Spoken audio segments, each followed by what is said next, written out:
Good afternoon, students. In the previous lecture, we have covered the point that is factors affecting to the IR absorption spectroscopy, and where we have discussed four different type of the factors which affects on the IR absorption frequency. So, very first factor, that is the inductive effect, and second factor is the resonance effect. Third one is the hydrogen bonding, and the next factor is the ring strain. And how these four factors affects on the IR absorption frequency of the any diatomic group. So this point we have discussed in the last lecture. So what is the effect of inductive effect basically?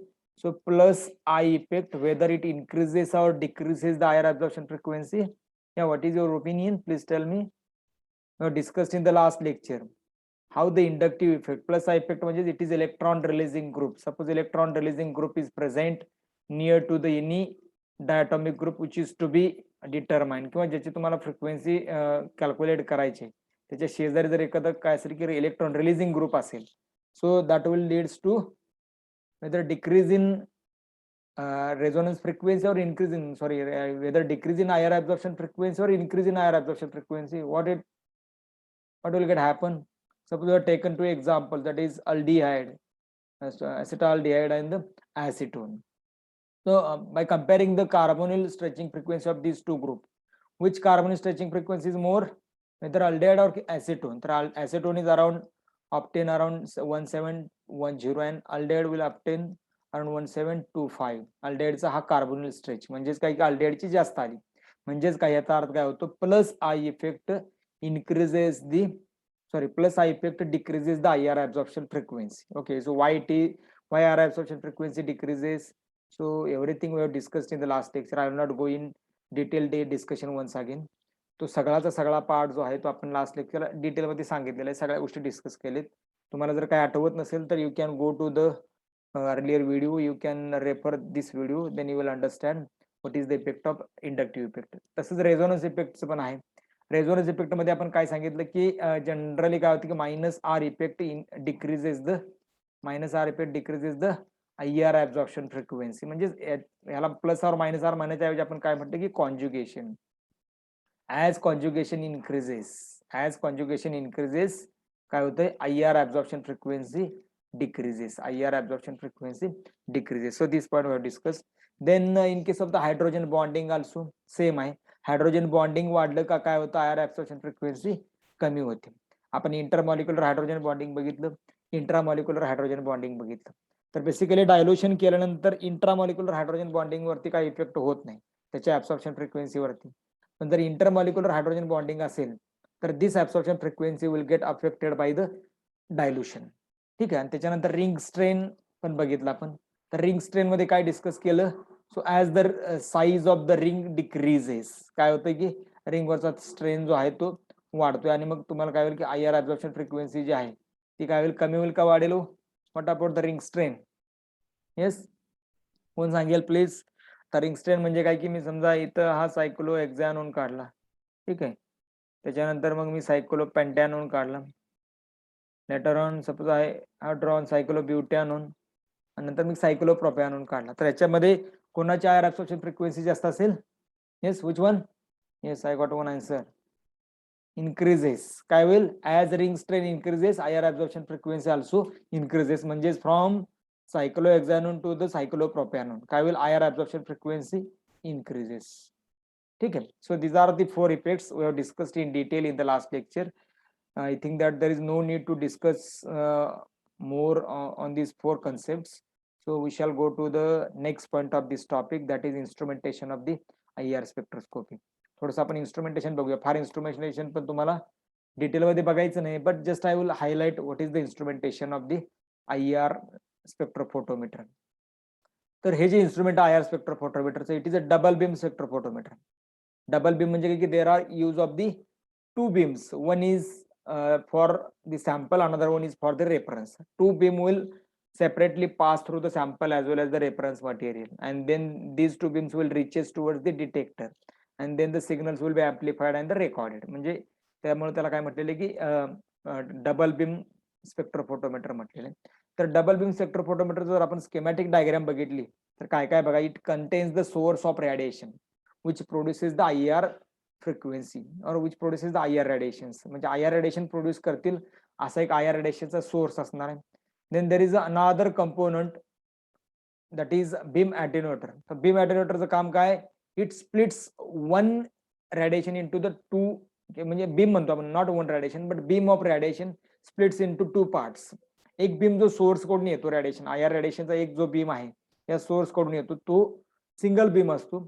But when it enters in the beam attenuator, so beam attenuator splits this single beam of the radiation and makes the two part, and one part will goes to the sample, another part will go towards the reference.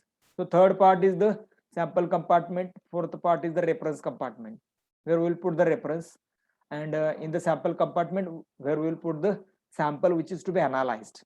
Okay, and the next that is a detector. So detector काय करलो, detector will measure the transmittance.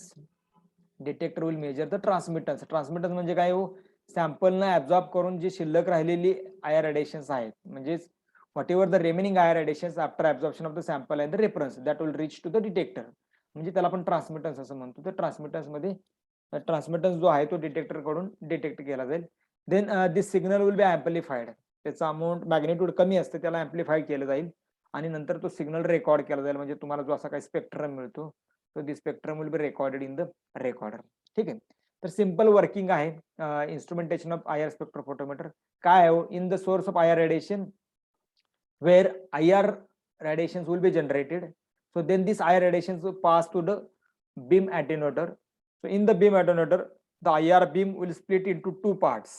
One part will enter into the sample, another part will go through the reference. ठीक आहे, एक part reference मधून जाईल, दुसरा part हा sample मधून जाईल. ठीक आहे, आता काय होईल बघा, रेफरन्स मध्ये पण काहीतरी ऍब्झॉर्प्शन होईल, सॅम्पल मध्ये पण काहीतरी ऍब्झॉर्प्शन होईल, आणि त्याच्यानंतर मग हे काय होईल की both radiations will come to the detector and detector will compare both radiations and will produce some signals, and these signals will amplified later on in the amplifier, and in the recorder the signal will be recorded in the form of the spectrum or in the form of the graph. So this is the simple instrumentation of the spectrophotometer. आता तुम्ही असं म्हणाल की beam ऍटेन्युएटरचा use काय, का म्हणजे दोन beam हा दोन भागामध्ये स्प्लिट का करायचा, why there is a need to split the beam of IR radiation. IR रेडिएशनचा बीम का स्प्लिट करायचं, तर बघा सॅम्पल जे आहे ते ऍक्च्युअली सोल्युशन फॉर्म मध्ये असतं, त्याचं सोल्युशन बनवलेलं असतं, एक सॉल्व्हंट यूज केलेलं असतं, त्याच्यामध्ये तुमचा जो कंपाऊंड आहे तो टाकलेला असतो. तसं रेफरन्स पण आहे, रेफरन्स मध्ये पण तेच सॉल्व्हंट यूज केलेलं असतं. इथे एक कंडिशन आहे बघा, whatever the solvent that we are using for the preparation of sample solution, same solvent we have to use for the preparation of the reference solution. म्हणजे दोघांमध्ये सॉल्व्हंट सेम आहे बघा, in the sample as well as in the reference material both contains same solvent. आणि त्याच्यामुळे बघा दोघांमध्ये जर solvent same असेल तर both will absorb the radiations of same frequency. Very simple, both will absorb the radiations of same frequency. आणि मग काय होईल की दोन्ही जे सॉल्व्हंट आणि दोन सॉल्व्हंट दोन्ही ठिकाणी जे असणार सॉल्व्हंट आहे, इथं आणि इथं ठिकाण म्हणजे सॅम्पलच्या ठिकाणी आणि रेफरच्या ठिकाणी, दोन्ही सॉल्व्हंटने जे काही रेडिएशन ऍब्सॉर्ब केले आयआरची ते बॅलन्स होतील, म्हणजे कॅन्सल होतील एकमेकाला. आणि मग फक्त काय होईल की only the radiations absorbed by the sample, only the IR radiations absorbed by the sample and the IR radiations absorbed by the reference material will recorded. आणि मग ते ऍब्सॉर्ब करून जे काही शिल्लक राहिलेले रेडिएशन्स आहेत ना, that will go to the detector in the form of transmittance. That will go to the detector in the form of the transmittance. तर असं एक सिंपल त्याचं ऑपरेशन आहे. लक्षात आलं, प्रत्येकाचं काम काय की सोर्स ऑफ रेडिएशन मध्ये IR रेडिएशन जनरेट होतील, बीम ऍटेन्युएटर मध्ये जे दोन भाग होतील, एक भाग सॅम्पल मध्ये जाईल, दुसरा भाग रेफरन्स मध्ये जाईल. त्याच्यानंतर मग हे ऍक्च्युअली कशासाठी आहे तर to cancel the radiations absorbed by the solvent. सॉल्व्हंटने जे रेडिएशन ऍब्सॉर्ब केले ते कॅन्सल करायसाठी ऍक्च्युअली आपण हे अशा पद्धतीने बीम ऍटेन्युएटर वापरून दोन भाग करतोय. आणि त्याच्यामुळे काय होईल की फक्त सॅम्पलने जे रेडिएशन ऍब्सॉर्ब केले तेच फक्त मोजता येतील, बरोबर. आणि त्याच्यानंतर डिटेक्टर काय करेल, it will measure the transmitted light from the sample as well as the reference, आणि त्या दोघांचं कम्पेअर करेल. आणि मग तो सिग्नल सगळा ऍम्प्लिफायर कडे जाईल, तिथं सिग्नल एनलार्ज होईल, बरोबर का, त्याचं मॅग्निफिकेशन होईल. आणि मॅग्निफिकेशन झालं का तो सिग्नल जो आहे तो रेकॉर्डेड होईल. तुम्ही म्हणाल मॅग्निफिकेशन करायची गरज का आहे, तर बेसिकली काय आहे बघा की डिटेक्टरकडे जे सिग्नल्स येतात इथून IR रेडिएशनची, these signals are very weak, त्याचं करंटमध्ये कन्व्हर्जन होत नाही. म्हणजे झालं तरी अगदी कमी करंटमध्ये कन्व्हर्जन होतं, आणि त्यामुळे तुम्हाला ते डिटेक्ट करता येणार नाही. म्हणजे असा जो ग्राफ रेकॉर्डरवरती असा जो पेन फिरणार आहे तो फिरणार नाही, आणि तो डिटेक्टरमध्ये तो रेकॉर्ड होणार नाही. आणि त्याच्यामुळे ते सिग्नल मल्टिप्लाय केला जातो. तो जो सिग्नल आहे तो मल्टिप्लाय केला जातो आणि मग नंतर तो मल्टिप्लाय करून मग तो रेकॉर्ड केला जातो. तर ते मेन काम आहे ते ऍम्प्लिफायरचं. ठीक आहे. So I think that this much discussion is sufficient for the instrumentation of the IR spectrophotometer. ठीक आहे. काय आहे फार डिटेलमध्ये आपल्याला नाही आहे सिलेबसमध्ये, तर ते एक इन जनरल आयडिया आहे की IR स्पेक्ट्रोफोटोमीटर काय आहे, what are the components present in the IR spectrophotometer. So just I have highlighted some components of the IR spectrophotometer and their respective काय म्हणू शकतो आपण जॉब, प्रत्येक याचं काय काम आहे तर ते थोडंसं मी हायलाइट केलेलं आहे. ऑलमोस्ट बघा whatever the discussion regarding the topic IR spectroscopy, तर मला वाटतं सगळं सगळं आपण डिस्कशन ऑलरेडी आता कव्हर केलेलं आहे. काही तुम्हाला थोडंसं ऍडिशनल पार्ट म्हणून मी थोडंसं काही डिस्कशन इथं आता करतोय, जेणेकरून आपल्याला प्रॉब्लेम सॉल्व्ह करायला थोडंसं सोपं जाऊ शकतं. आता बघा हा जनरली बघा ऍक्च्युअली IR स्पेक्ट्रम कसा दिसतो तर हा असा दिसतो. त्याच्या पाठीमागे पण मी दाखवले 1-2 लेक्चर मध्ये की काही कंपाऊंड घेतले मी आणि त्याचे IR स्पेक्ट्रम दाखवले आणि त्याच्यामध्ये स्पेसिफिक डायटॉमिक ग्रुपच्या फ्रिक्वेन्सी किती आले ते पण सांगितलेलं आहे. पण परत प्रॅक्टिससाठी मी सांगतोय हे. ठीक आहे. हा कोणाचा बघा IR spectrophotometer, IR spectrum of N hexane alkane आहे. N हेक्झेनचा IR स्पेक्ट्रोमीटर आहे. N हेक्झेन म्हणजे काय असेल हो, CH3 CH2 CH2 CH2 CH2 CH3 हा N हेक्झेन आहे. म्हणजे काय, it is total aliphatic compound, hydrocarbon आहे. त्याच्यामध्ये इम्पॉर्टंट स्ट्रेच कुठले हो, ॲलिफॅटिक CH स्ट्रेच कितीला येते हो, it is in the range of 2941, म्हणजे साधारणतः 2950च्या आसपास ही फ्रिक्वेन्सी येते CH स्ट्रेच. त्यानंतर CH बेंडिंग हे इम्पॉर्टंट आहेत. ते किती येतात बघा, 1452 आणि 1370, 1452 आणि 1370. तर हे काय की CH बेंडिंग म्हणजे काय की बेंडिंग झालं अशा पद्धतीचं व्हायब्रेशन झालं CH बॉन्डचं. ठीक आहे. आणि CH स्ट्रेचिंग म्हणजे कार्बन आणि हायड्रोजनचे बॉन्ड जो आहे त्याचं असं स्ट्रेचिंग व्हायब्रेशन झालं. म्हणजे स्ट्रेचिंग व्हायब्रेशनला फ्रिक्वेन्सी जास्त लागते as compare to the bending vibration. म्हणजे जर तुम्ही बार घेतला, बार जर असा तुम्ही बेंट केला, so you will need a little energy as compare to when we are trying to stretch this काय म्हणू शकतो बार. तो जर बार आपण असं स्ट्रेच करायला गेलो तर आपल्याला सहजासहजी होणार नाही, कारण there is a need of more energy, more amount of the power to stretch this bond. किंवा तो बार आहे तो, पण तो बार तुम्ही बेंड करू शकता, कारण का बेंड करायला एनर्जी कमी लागते. तसंच इथं बॉन्डचं पण आहे, बॉन्ड व्हायब्रेट करायला एनर्जी कमी लागते आणि बॉन्ड स्ट्रेच करायला एनर्जी जास्त लागते. आणि त्याच्यामुळे बघा बेंडिंग फ्रिक्वेन्सीज आहेत ना, these are always lower than the stretching frequency. Stretching किती आले बघा, 1950 वगैरे आले. तोच बॉन्ड बेंड करायला 1492 आणि 1370 अशा दोन फ्रिक्वेन्सी येतात. का तुम्ही म्हणणार दोन का आल्या, तर दोन कशासाठी आले, एक आउट ऑफ प्लेन, एक इन प्लेन बेंडिंग व्हायब्रेशन. आपल्याला माहिती आहे की दोन प्रकारचे बेंडिंग व्हायब्रेशन, एक आउट ऑफ प्लेन आणि एक in plane. Out of plane म्हणजे काय की हा मध्ये कार्बन आहे सेंटरला इथं, म्हणजे हा इथं सेंटरला कार्बन आणि हे दोन हायड्रोजन आहेत. हे जे असं व्हायब्रेशन ते इन प्लेन आहे आणि हे जे असं आहे ते आउट ऑफ प्लेन आहे. ह्या दोघांसाठी परत वेगवेगळ्या फ्रिक्वेन्सीज आल्या. ठीक आहे, इन प्लेन आणि आउट ऑफ प्लेन बेंडिंग व्हायब्रेशनसाठी. म्हणजे अशा पद्धतीने कुठलंही जे स्ट्रक्चर आहे तर त्या स्ट्रक्चरचे अशा पद्धतीने कुठलेही जो मॉलिक्यूल आहे आपल्या आयर मध्ये त्याच्यामध्ये जे फंक्शनल ग्रुप्स आहेत त्याच्यानुसार काय होते की अशा प्रकारचे स्पेक्ट्रम तुम्हाला बघायला मिळतात. हा ऑक्टीन आहे म्हणजे अल्किन कंपाऊंड आहे. अल्किन मध्ये इम्पॉर्टंट काय हो, कार्बन कार्बन डबल बॉन्डची स्ट्रेच इम्पॉर्टंट आहे, कारण जे अल्केन मध्ये नाही पण अल्किन मध्ये आहे. कार्बन कार्बन डबल बॉन्ड 1600च्या आसपास आहे का बघा, हे बघा इथं आहे. ऍक्च्युअली CH नाही, C डबल बॉन्ड C आहे. हे बघा 1600 साधारणतः 20-30च्या आसपास, 1620 ते 1650 या रेंज मध्ये काय की अल्किनची कार्बन कार्बन डबल बॉन्डची स्ट्रेच आहे. हा इम्पॉर्टंट आहे याच्यामध्ये. प्लस नंतर काय असेल की डबल बॉन्ड CH हे बेंडिंग पण फार महत्वाचं आहे. तर ते बेंडिंग तुम्हाला बघा 800 ते 900च्या रेंज मध्ये इथं बघायला मिळते. Double bond CH out of plane bending आहे. तर म्हणजे हे दोन इम्पॉर्टंट फ्रिक्वेन्सी आहेत. बाकीचे हे सगळे आले आहेत बघा. CH स्ट्रेच पण इथं आहे त्या मॉलिक्युल मध्ये, ऑक्टिन मध्ये, कारण मध्ये कुठे डबल बॉन्ड सोडला तर बाकीचं सगळं ॲलिफॅटिकच आहे, सॅच्युरेटेड आहे. ठीक आहे.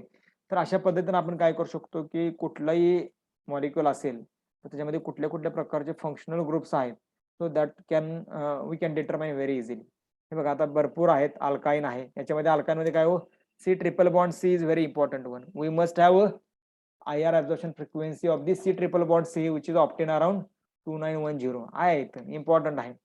परत काय असेल की C ट्रिपल बॉन्ड CH ही स्ट्रेच आहे, हे पण इम्पॉर्टंट, हे पण तुम्हाला इथं कुठेतरी बघायला मिळते या रेंज मध्ये. ओके, सो म्हणजे त्याचे सॉरी बेंडिंग व्हायब्रेशन आहे, सॉरी स्ट्रेचिंग इथं आहे 1300 ते 131 सॉरी 3313, म्हणजे हे 33 जस्ट 13 हा C triple bond C stretch 3313 ला हे अल्काईनची CH स्ट्रेच येते बघा. म्हणजे स्पेसिफिकली तुम्हाला हे कळलं पाहिजे की कुठलं ग्रुप काय दाखवतो नक्की. एवढा जरी तुम्हाला अंदाज आला तर बऱ्यापैकी गोष्टी तुम्हाला क्लिअर होऊ शकतात. म्हणजे बघा, अल्काईन असेल तर दोन इम्पॉर्टंट, एक सी ट्रिपल बॉन्ड सीचं आहे का, आयर ऍब्सॉर्प्शन फ्रिक्वेन्सी आहे, नो डाऊट इट्स अल्काईन. मग सी ट्रिपल बॉन्ड सी आणि CH स्ट्रेच हे आहे का बघा, 3000 ला आहे, नो डाऊट. चला 3300 ला, म्हणजे काय झालं की थोडक्यामध्ये तो मॉलिक्युल तोच आहे, थोडक्यात बऱ्यापैकी आपण त्याचा अंदाज येऊ शकतो. वी कॅनॉट कन्फर्म, कारण कुठल्याही एका स्पेक्ट्रोस्कोपिक टेक्निकने आपण कन्फर्म करू शकत नाही, पण आपल्याला त्याचा अंदाज जर येऊ शकतो की बाबा हा हे दोन याच्यामध्ये आहेत, म्हणजे हे याच्या रिलेटेड आहेत. आता बघा आयसोब्युटेनॉल अल्कोहोल आहे, अल्कोहोलचं इम्पॉर्टंट काय हो, OH पाहिजे. OH कितीला आहे बघा, इथं आहे का नाही, 3334 मध्ये OH आहे का इथं, येस, 1 मिनिट बघा इथं OH दाखवले आहे, 3300 ते 3400 रेंज मध्ये आहे, 3300 ते 3400 याच्या रेंज मध्ये OH स्ट्रेच आहे. हा इम्पॉर्टंट, हा OH याचं इम्पॉर्टंट आहे. Plus CO stretch, CO bending, बघा CO बेंडिंग व्हायब्रेशन आहे तुम्हाला 1000 ते 1200 मध्ये आहे, तो 1000 ते 1100 मध्ये आहे. ठीक आहे, म्हणजे याचा अर्थ काय की तिथं अल्कोहोल बेसिकली आहे. एवढ्यावरच कन्फर्म होत नाही, पण मी एक तुम्हाला अंदाज सांगतो की काय काय करता येऊ शकतं आपल्याला. प्लस अजून जर आपण पुढे गेलो, समजा आपल्याकडे प्रोपॉक्सीप्रोपेन आहे, इथर आहे. इथर मध्ये काय इम्पॉर्टंट असतं बघा, इथर मध्ये इम्पॉर्टंट ग्रुप कुठला असतो, COC, carbon oxygen carbon oxygen. हे लिंकेज इथर मध्ये इम्पॉर्टंट असतं. आणि हे बघा, हे लिंकेज जे आहे ना, हे तुम्हाला इथं मिळते बघा, त्याचे बेंडिंग व्हायब्रेशन जे आहेत 1000 ते 1100 मध्ये, बेंडिंग व्हायब्रेशन तुम्हाला बेसिकली बघायला मिळतील. बाकीचे स्ट्रेच आहेत त्याच्यामध्ये, CH स्ट्रेच वगैरे सगळं आहे, फक्त मी स्पेसिफिकली त्यातले इम्पॉर्टंट जे आहे ना तेवढंच सांगतो. याच्या व्यतिरिक्त अजून काही काही डायटॉमिक ग्रुपचे जे आयर ऍब्सॉर्प्शन फ्रिक्वेन्सीज आहेत त्या पण तिथे दिसणार आहेत, पण इम्पॉर्टंट ज्या आहेत त्या फक्त मी तुम्हाला दाखवले. आता इथं ब्युटॅनॉल बघितलं, ब्युटॅनॉल म्हणजे अल्डेहाइड आहे. तर अल्डेहाइड मध्ये काय इम्पॉर्टंट असतं, तुम्हाला साधारणतः 1720 च्या आसपास कुठेतरी कार्बोनिकची स्ट्रेचिंग फ्रिक्वेन्सी यायला पाहिजे. आली का बघा, आली, हे बघा इथं आहे कार्बन स्ट्रेचिंग फ्रिक्वेन्सी, साधारणतः 1720 च्या दरम्यानच आहे. ठीक आहे. अजून एक अल्डेहाइड मध्ये इम्पॉर्टंट असतं, ते म्हणजे काय की बघा, C डबल बॉन्ड OH, ही जी CH स्ट्रेच आहे, ही C double bond OH, just minute, हे बघा, C डबल बॉन्ड OH, ही जी CH स्ट्रेच आहे, दिस CH stretch is very important in the aldehyde. ते बघा 2738 ला ही येते. हे दोन अल्डेहाइड मध्ये हे दोन पीक असायला पाहिजे. कार्बोनिलची जी स्ट्रेच आहे साधारणतः 1720 किंवा 1725 च्या रेंज मध्ये पाहिजे. आणि दुसरी गोष्ट काय की CH स्ट्रेच आहे ती 2700 ते 2800 च्या रेंज मध्ये कुठेतरी पाहिजे. असं असेल तर आपण सांगू शकतो की दॅट मे बी अल्डेहाइड. तर तो जो मॉलिक्युल आहे तो अल्डेहाइड असू शकतो. देन ऍसिटोफिनोन कीटोन आहे, तो 1700 च्या रेंज मध्ये तुम्हाला कार्बोनिल दिसेल असं. आता थोडं 1700 का आलं तर इथं कॉन्ज्युगेशन वाढलं, ऍक्च्युली तुम्हाला एक्सपेक्टेड किती होतं हे, तर 1710 वगैरे होतं, पण कमी झालं का, तर इथं रिंग आहे इकडं, फिनाइल रिंग आहे, त्यामुळे कॉन्ज्युगेशन वाढलं आणि त्यामुळे कार्बनची फ्रिक्वेन्सी किती झाली, कमी झाली, 1700 ला आली. ठीक आहे, तर हे 1700 ला आहे का, अरोमॅटिक स्ट्रेच आहे का, कारण इथं अरोमॅटिक कंपाऊंड आहे, अरोमॅटिक हायड्रोजन आहे, त्यामुळे अरोमॅटिक CH स्ट्रेच 3000 च्या पुढे येते कुठेतरी, आहे का, आहे बघा इथं दिसते, साधारणतः या रेंज मध्ये आहे, 3000 च्या पुढे आहे. ठीक आहे, तर अशा पद्धतीने आपण खूप साऱ्या वेगवेगळ्या मॉलिक्युलचे जे स्पेक्ट्रम्स आहेत ते इंटरप्रिट करू शकतो, वाचू शकतो, वाचता येऊ शकतात आपल्याला. हा प्रोपॅनोइक ऍसिड आहे, कार्बॉक्झिलिक ऍसिड. कार्बॉक्झिलिक ऍसिड मध्ये काय, एक कार्बोनिल ग्रुप आहे प्लस OH ग्रुप, दोघांची फ्रिक्वेन्सी यायला पाहिजे. आता बघा कार्बोनिल आलेला आहे का इथं, येस आलेला आहे, 1720 च्या आसपास आहे आणि OH स्ट्रेच आहे, थोडासा ब्रॉड पीक येणार आहे कार्बोक्सिलिक ऍसिड असल्यामुळे, आणि हे तुम्हाला साधारणतः ऍक्च्युली 3300 रेंज मध्ये मिळेल हे पण परत. ठीक आहे, म्हणजे इम्पॉर्टंट ग्रुप फ्रिक्वेन्सीज मी सांगतोय, फक्त important group frequencies of the different groups. हे काय आहे, मिथिल ऍसिड ईस्टर आहे, ईस्टरचा कार्बन स्ट्रेच तुम्हाला 1740 च्या आसपास वगैरे येतो, आलेला बघा, C डबल बॉन्ड O असं येतं ईस्टर.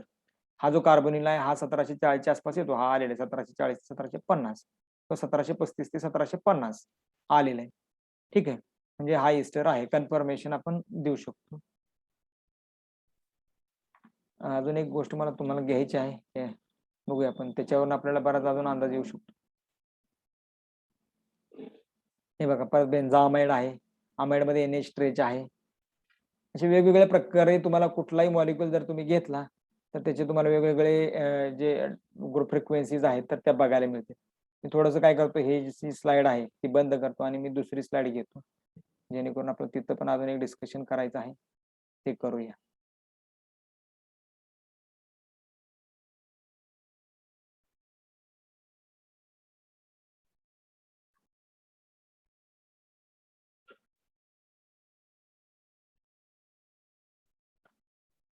ठीक आहे. नवीन स्लाइड दिसते तुम्हाला ब्ल्यू कलरची? दिसते का? If you could see the new slide please put your message in the chat box. अरे बाळा, मी तुमच्याशी बोलतोय. चॅट बॉक्स मध्ये मेसेज टाका कोणीतरी. मला स्लाइड दिसते का नाही कळणार कसं? नवीन स्लाइड म्हणजे ब्ल्यू कलरची स्लाइड दिसते का? ओके. आता बघा, हे तुमच्या समोर काहीतरी मी ठेवलेलं आहे. तुम्ही हे असं काय, आता इथं मला काही समजा नाही. कार्बोनिल प्रेझेंट, येस, मग पुढं काय, पुढं काय, पुढं काय. ठीक आहे. आता तुम्हाला हे माहिती आहे की ऑर्गॅनिक केमिस्ट्रीमध्ये किंवा केमिस्ट्रीमध्ये कार्बोनिल हा काय फक्त एकाच कंपाऊंड मध्ये नसतो. कार्बोनिल ऍसिटोन मध्ये असू शकतो, कार्बोनिल अल्डेहाइड मध्ये असू शकतो, कार्बोनिल इस्टर मध्ये असू शकतो. Okay. Carbonyl can also present in the carboxylic acid also. बरोबर आहे का नाही? अजून कुठं कुठं असलेलं कार्बोनिल सांगा? कार्बोनिल ग्रुप हा अमाइड मध्ये प्रेझेंट असू शकतो. अजून कुठं असू शकतो? It may be present in the acyl compound. म्हणजे थोडक्यात काय की वेगवेगळ्या ग्रुपमध्ये कार्बोनिल प्रेझेंट असतो. नक्की जर समजा तुम्हाला आय आर स्ट्रेच आली कार्बोनिलची एखाद्या आय आरच्या स्पेक्ट्रम मध्ये, अशी काहीतरी आय आर स्ट्रेच कार्बोनिलची आली एखाद्या आय आर स्पेक्ट्रम मध्ये किंवा असं आलं, तुम्ही कसं ओळखणार की हा कार्बोनिलची जी स्ट्रेच आहे एकतर ती इस्टरचे आहे, कार्बोक्सिलिक ऍसिडचे, आमाइडचे, ऍसिटोनचे आहे, कीटोनचे आहे, काय असाइल क्लोराईडचे आहे, कशाचे आहे? हे कसं कळणार हो तुम्हाला? येस, कसं कळणार मला सांगा? कोणाला काय सांगता येईल? मग त्यासाठी तुम्हाला काहीतरी थोडंसं इंटरप्रिटेशन करावं लागेल. एक पहिली गोष्ट तुम्हाला ह्याच्यावरून कळणार की आय आर फ्रिक्वेन्सी त्याच्या किती आहे, त्याच्यावरून जरा जरासा अंदाज येऊ शकतो. फॉर एक्झाम्पल कीटोन असेल आणि ऍसिड असेल किंवा अल्डेहाइड असेल.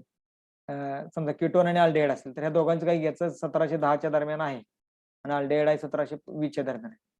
पण एखादा अल्डेहाइड असेल त्याच्यामध्ये कॉन्ज्युगेशन जास्त आहे, तर हा सुद्धा 1710 येऊ शकतो.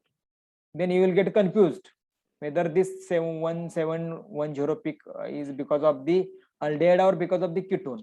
कळणार नाही तुम्हाला, कन्फ्युजन होणार. म्हणजे थोडक्यात काय की no doubt I R absorption frequency त्याची किती आली त्याच्यावरून तुम्ही सांगू शकताय, पण 100% लगेच सांगू शकत नाही. त्यासाठी तुम्हाला अजून काही डेटा स्टडी करावा लागतो. तो डेटा काय आहे बघा. समजा तुमच्या एखाद्या कंपाऊंड मध्ये कार्बोनिल प्रेझेंट आहे. If your compound contains carbonyl stretch 1710 वगैरे आसपास काही आली, what ever it may be, काहीतरी आली 1710 आली. ठीक आहे. मग काय करायचं? येस म्हणजे काय की if your spectrum contains carbonyl stretch, if your spectrum contains carbonyl stretch, yes or no? Yes. आता येस असेल तर काय, नो असेल तर काय मी सांगतो. पुढच्या स्लाइड मध्ये नो असेल तर काय आहे. येस, पहिलं आन्सर आहे yes. Whether your I R spectrum contains carbonyl stretch which is around 17102 किंवा 17002 1750 या रेंजमध्ये एखादी कार्बोनिल स्ट्रेच तुमच्या आय आर स्पेक्ट्रम मध्ये आहे का? ओके, याचं उत्तर येस असेल तर पुढे जायचं. पुढे जायचं काय? ओके, पुढे काय जायचं बघा. इफ देर आर टू पिक्स इन बिटवीन द 1700 टू 1750, दोन आहेत का पीक तसे? येस, दोन असतील तर मग that may be anhydride compound. That may be anhydride compound. ठीक आहे. जर असे दोन पीक असतील तर तो अनहायड्राइड असण्याची शक्यता आहे. ठीक आहे. प्लस आता पुढची नेक्स्ट, समजा इथं दोन पीक नाही आहेत. देर आर नो टू पिक्स, single peak, and it also contains one hydroxyl peak which is around in the range of 33 to 3600. या रेंज मध्ये एखादा अजून एक पीक आहे, तो हायड्रॉक्सिलच्या रिलेटेड आहे. ठीक आहे. समजा दोन पीक नसतील कार्बनच्या, म्हणजे 1700 ते 1750 या रेंज मध्ये समजा दोन पीक नसतील, नाहीयेत, म्हणजे इथं आपण नो म्हणूया. If there are no two peaks, सिंगलच पीक आहे, मग गो टू द नेक्स्ट. काय हायड्रॉक्सिल आहे का? 3300 ते 3600, येस हायड्रॉक्सिल आहे, तर तो ऍसिड असणार आहे. Okay. If there is no hydroxyl break, म्हणजे नो म्हटलं, नाही हायड्रॉक्सिल नाही, मग काय अमाइडचं काय दिसतंय का तुम्हाला? असं ब्रॉड पीक दिसतोय का 3300च्या रेंज मध्ये? समजा येस, तर तो अमाइड असण्याची शक्यता, कारण एक अमाइडचा 3300च्या पीक आणि कार्बोनिलचा पीक म्हणजे तो अमाइड आहे. समजा तो तसा पण काही दिसत नाही, मग नो.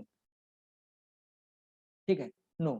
तर नो असेल तर मग पुढे जायचं तुम्ही. असं सीओ तुम्हाला स्ट्रेच दिसते का बघाय. सीओ स्ट्रेच साधारणतः एक 1200 ते 1300च्या रेंज मध्ये तुम्हाला सीओ ची स्ट्रेच दिसेल.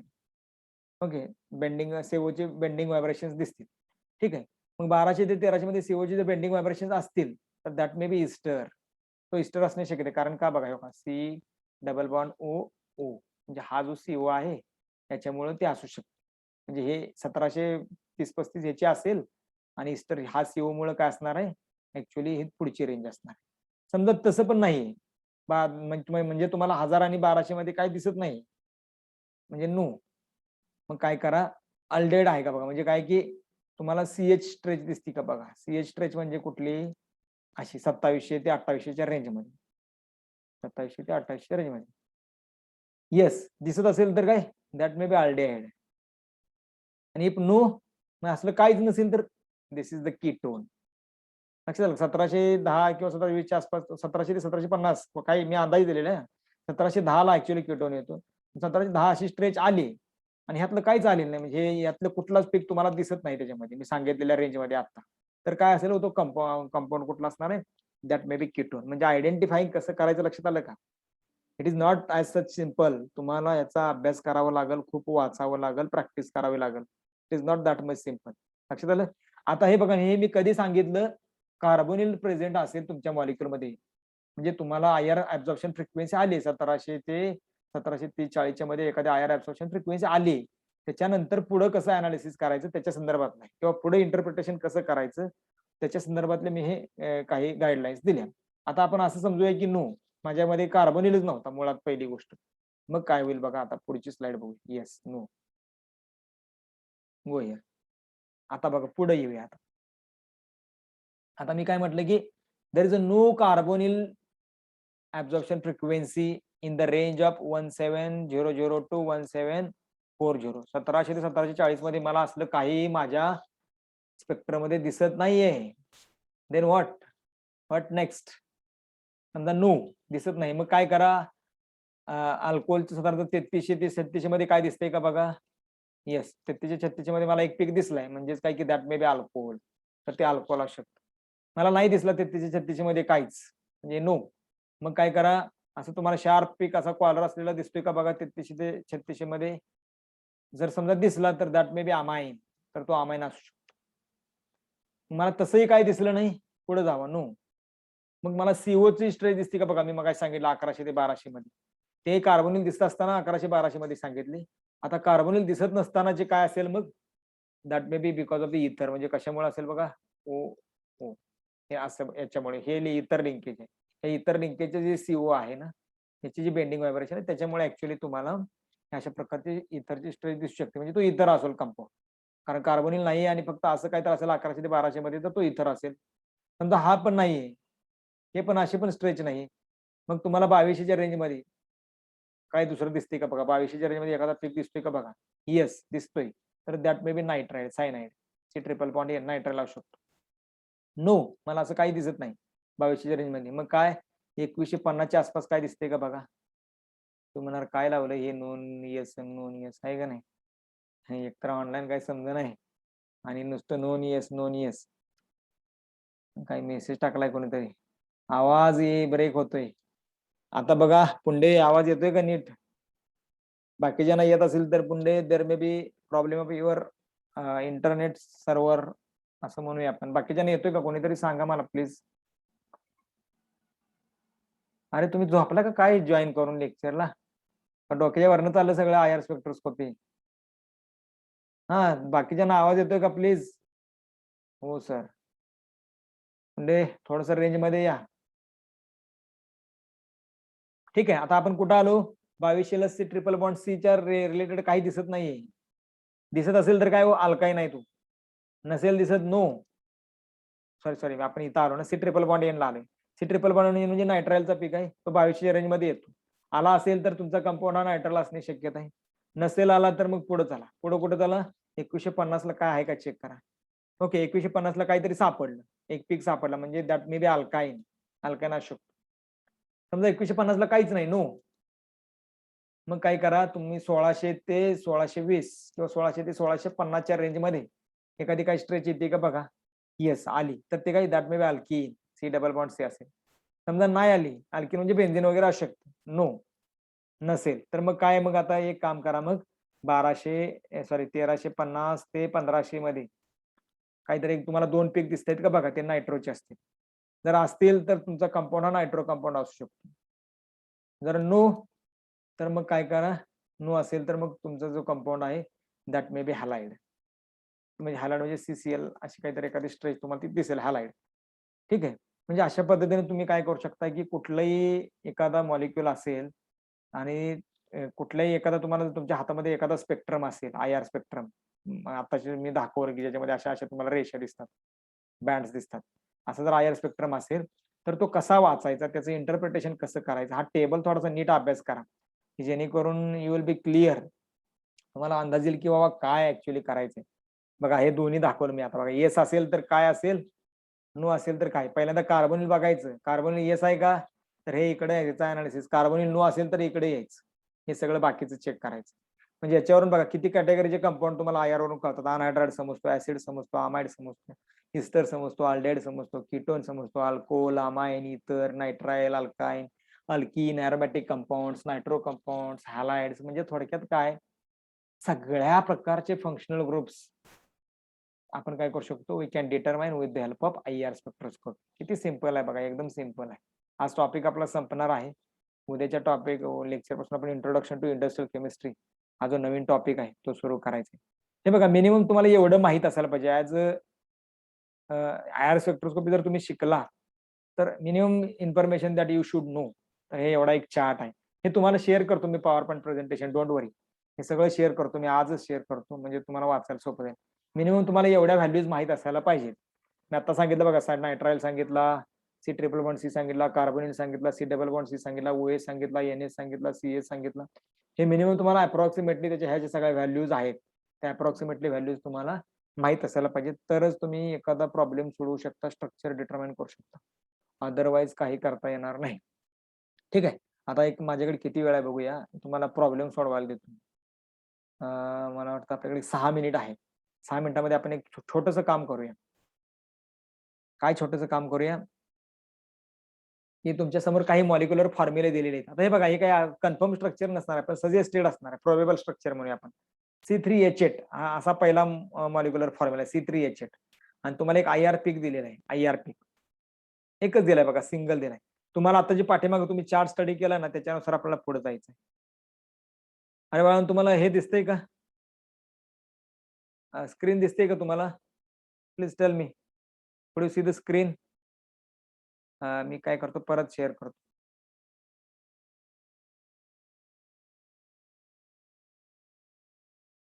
एक मिनिट हा, थोडस गडबड झाली.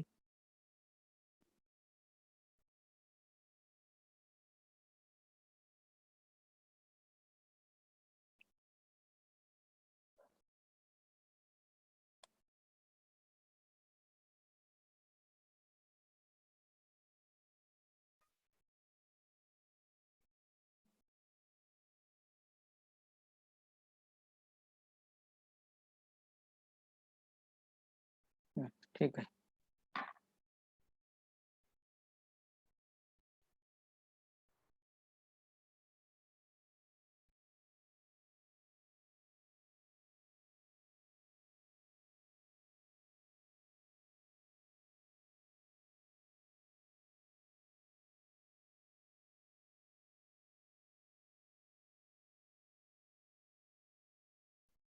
ठीक आहे, स्क्रीन दिसते सर्वांना?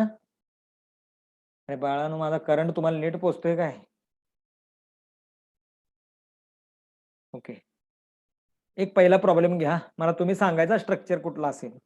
C3H8O, C3H8O, आणि तुम्हाला IR फ्रिक्वेन्सी दिले 3350. हा कंपाऊंड कुठला असेल प्रोबेबल, कोण सांगते? कागदावर स्ट्रक्चर काढून स्नॅप मारून पडला तरी चालू शकते, लगेच जमत असेल तर.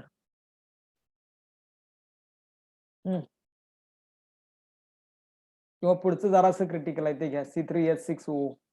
त्याला 4 फ्रिक्वेन्सी दिली, 3350, 1620, 990 आणि 910%. IR दिलेला आहे. C3H6O हाच मॉलिक्युलर फॉर्म्युला आहे बघा. फक्त काय दिले तुम्हाला, IR वेगवेगळं दिलं, 2720 आणि 1730. त्यानंतर परत C3H6O, तिन्ही एक मॉलिक्युलर फॉर्म्युले, तिन्ही पण सेमच आहेत बघा, हे तिन्ही पण. फक्त काय की each molecular formula poses a different IR absorption frequency, 1620, 990, 910. कोण सांगते बघूया, who is genius one? IR कळाला कोणाला तर कळेल, आपल्याला समजेल मग, समजला का नाही. स्पेक्ट्रोस्कोपी थोडा अवघड जाते का? प्लीज. अरे बोला, काहीतरी बोला. माझा एकट्याचा बडबड करून कसा धोका लागला. हा, तुम्ही आहे का नक्की पलीकडे? पुंडे, आवाज येतोय का माझा? अरे काय आज तुम्ही बोलायचं नाही ठरवलंय काय? हो. कोणतरी सांगा की एखादं तर स्ट्रक्चर सांगा, सोपं आहे ते सांगा एकदम वरचं. एकच फ्रिक्वेन्सी दिली त्याच्यामध्ये. प्रोबेबल स्ट्रक्चर काय असू शकते त्याचं प्रोबेबल? माझ्याकडे 2 मिनिट आहेत, शेवटच्या मिनिटामध्ये मी दाखवतो तुम्हाला. काय आहे, कोण सांगेल? हे बघा, याचा अर्थ आपलं वाचन काहीच नाहीये आणि आपल्याला कळालं पण नाही असं पण होऊ शकतो. मला एक उत्तर मिळालं काहीतरी. ऍसिड. ऍसिड असण्याची शक्यता आहे. आता ऍसिड असेल तर मग तुम्हाला इथं कार्बोनिलची स्ट्रेच पण एखादी द्यायला पाहिजे होती की हो. तुम्हाला चार्ट कळाला नाही मग मग कार्बन आपण काय म्हटलं, तुम्ही चार्ट जर पाठीमागे गेला, मी थोडस दाखवतो हा तुम्हाला, चार्ट दाखवतो बघा आता थोडस. हा, हे बघा ऍसिड कुठे येते बघा. एक मिनिट एक मिनिट. हा, तुमचं ऍसिड कुठं आलंय बघा, या ठिकाणी आले. ऍसिड कधी आलं? If carbon stretching frequencies yes. Carbon म्हणजे 1710 ते 1715 मध्ये किंवा 1740 मध्ये का आहे का? नाही. असेल तर ऍसिड, नसेल तर मग ऍसिड नाहीच आहे. म्हणजे सध्या तुम्ही फक्त कशाचा विचार करायला पाहिजे, हे सगळे कंपाऊंड जे आहेत इकडच्या बाजूचे येस जे लिहिलेलं आहे हे सोडून इकडच्यांचा विचार करायला पाहिजे. पुढच्या कंपाऊंडचा कुठले पुढचे, हे याच्यातला विचार करायला पाहिजे ना. बघा याच्यातला कुठला वाटतं अजून मला उत्तर मिळाले बघा, 4 उत्तर मिळाले. इथिन, अल्कोहोल सांगितले काही जणांनी. इथिनला कुठली फ्रिक्वेन्सी येते? नाही. अमाइड, अमाइडला पण NH नाही. बघा किती इंटरेस्टिंग आहे बघा, आपल्याला प्रॅक्टिस किती करावं लागणार आहे बघा. खूप मस्त आहे, पण खरं ऑफलाईन पाहिजे, ऑफलाईन शिवाय मजा येत नाही. एक स्ट्रक्चर दाखवतो तुम्हाला मी पहिलं, घ्या. काय आहे बघा. सिंपल आहे का नाही? काय आहे? अल्कोहोल आहे ना. का अल्कोहोल आहे? तर ह्याच्यात कुठंच कार्बोनिल नाही.